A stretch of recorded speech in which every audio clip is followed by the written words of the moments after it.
Hello everyone, स्वागत है आपका वेदांगा इंस्टीट्यूट फॉर सिविल सर्विसेज में।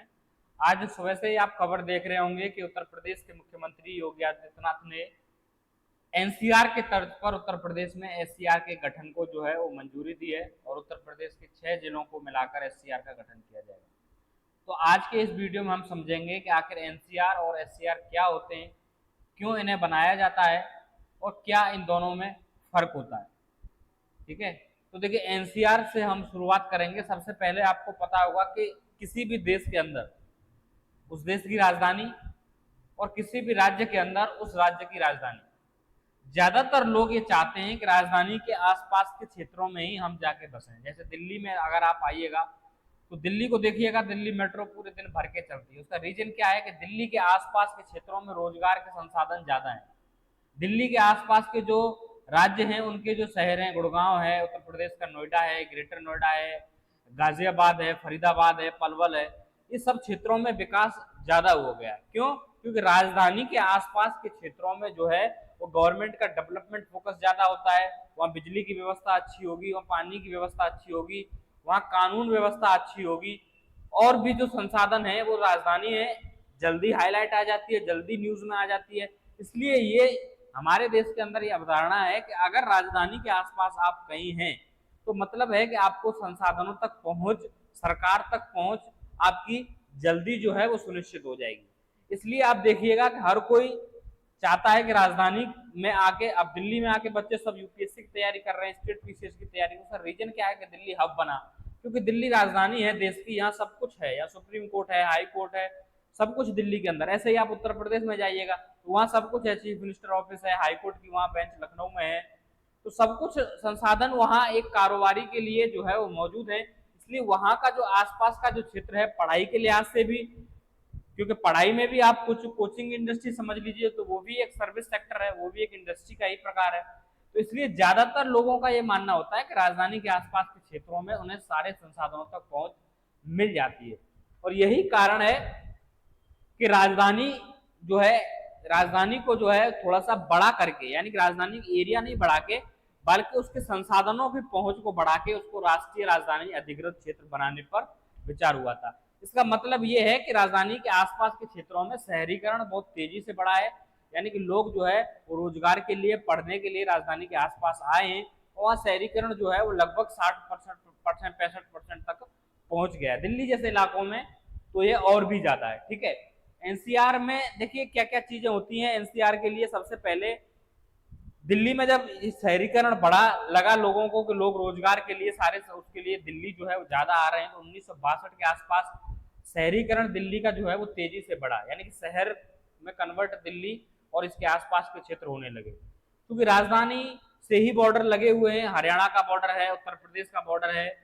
ठीक है, तो सारे बॉर्डर इलाके जो हैं इनमें जो शहर हैं वो तेजी से विकसित होने लगे। गुड़गांव को आपने देखा होगा, गुड़गांव बहुत तेजी से विकसित हुआ। ठीक है, गुड़गांव बहुत तेजी से विकसित हुआ। उसके बाद आप नोएडा देख लीजिए, नोएडा का विकास बहुत तेजी से हुआ। गाजियाबाद में भी आपका समझ लीजिए कि इंडस्ट्रीज हैं, तो धीरे धीरे करके ये आपका विकसित हुआ। और इसी मतलब जो ढांचा है इसको संभालने के लिए, प्रारूप करने के लिए एक बोर्ड का गठन किया गया कि भाई हम एक ऐसा बोर्ड बनाएंगे जो बोर्ड देख रेख करेगा, ये प्रयास करेगा कि जो क्षेत्र राजधानी के आसपास हैं, यानी कि जहां लोगों का शहरीकरण ज्यादा आ रहा है, लोग रोजगार के लिए आ रहे हैं, उन्होंने संसाधनों को बढ़ाए, थोड़ा सा बिजली पानी इन सब सुविधाओं को बढ़ाए ताकि कारोबार के लिए अच्छा माहौल हो, यहाँ लोग आए, निवेश करें, और निवेश करें तो यहाँ लोगों को रोजगार मिलेगा, तो इस जो क्षेत्र है इसमें विकास बहुत तेजी से होगा। इसलिए माना जाता है कि एससीआर एनसीआर के जो क्षेत्र हैं उनमें डेवलपमेंट एक्टिविटीज बहुत तेजी से बढ़ जाती हैं, निवेश आने की संभावनाएं होती हैं। ठीक है, कई क्षेत्र ऐसे हैं, जैसे आप देखिएगा तो एनसीआर के अंदर हरियाणा के जो है वो 14 जिले शामिल है, उत्तर प्रदेश के 8 जिले शामिल हैं और राजस्थान के 2 जिले अलवर और भरतपुर। तो काफी जिलों में डेवलपमेंट अच्छा है, लेकिन आप भरतपुर में देखिएगा तो अभी उतना राजधानी अधिकृत क्षेत्र का फायदा उस क्षेत्र को नहीं मिला है, क्योंकि राजधानी से वो लगभग आपका 200 किलोमीटर से ज्यादा की रेंज है। वहीं आप जो राजधानी से बिल्कुल सटे हुए इलाके हैं उनमें देखिएगा, गुड़गांव है, ग्रेटर नोएडा है, पलवल है, इन क्षेत्रों को आप देखिएगा, इन क्षेत्रों में विकास जो है अच्छा है, क्योंकि राजधानी के बहुत नजदीक है और यहाँ आके इंडस्ट्री जो चाहती है, क्योंकि यहाँ सुविधाएं उनको बेहतर मिलती है। यही राजधानी। यही हुआ है। तो इस शहरीकरण को जो है नियंत्रित करने के लिए, एक अनुकूल माहौल बनाने के लिए 1985 में एक बोर्ड का गठन किया गया, जिसको आप अभी एनसीआर के नाम से जानते हैं, national capital regional planning board.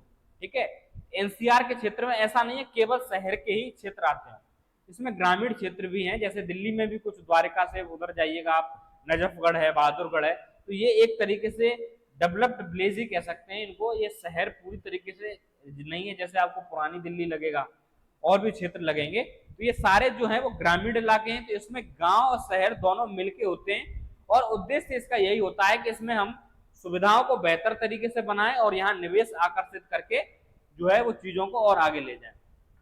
ठीक है, अब देखिए आप उत्तर प्रदेश की अगर बात करें तो उत्तर प्रदेश में 8 जिले अभी तक एनसीआर के अंदर हैं, जिसमें बागपत है, बुलंदशहर है, गौतम बुद्ध नगर, अब नोएडा हो गया, नोएडा, ग्रेटर नोएडा, गाजियाबाद है, मुजफ्फरनगर है, मेरठ है, हापुड़ है और शामली है। शामली सबसे लेटेस्ट जो है वो एनसीआर क्षेत्र है। अब इसी की तर्ज पर उत्तर प्रदेश की राजधानी, ये उत्तर प्रदेश का इनिशियल डिसीजन है, राज्य स्तर का एक फैसला है कि जिस तरीके से केंद्र ने राज्य जो है दिल्ली जो है राष्ट्रीय राजधानी है, उसके आसपास के क्षेत्रों को विकसित किया है, उनमें संसाधनों को बढ़ाया है, उसमें निवेश की अपॉर्चुनिटीज को बढ़ाया है। तो उसी की वजह से आप देख रहे होंगे मेरठ को दिल्ली से जोड़ने के लिए जो है आपका वो रैपिड रेल की सुविधा है, ताकि मेरठ से जो है लोग दिल्ली अप डाउन कर सकें। तो ये क्या है, इंफ्रास्ट्रक्चर को बढ़ा के रोजगार के संसाधनों को बढ़ाना है, ताकि लोग डेली यहाँ अप डाउन कर सकें। तो उसी तर्ज पर उत्तर प्रदेश ने ये फैसला किया है कि हम भी जो है एनसीआर की तर्ज पर राजधानी लखनऊ के आसपास के क्षेत्रों को एससीआर में कन्वर्ट करने का प्रयास करेंगे। तो देखिए इसमें क्या बोर्ड जो है वो क्या योजना बनाता है कि निवेश की गतिविधियां बढ़ती हैं। ठीक है, निवेश की गतिविधियां बढ़ती हैं,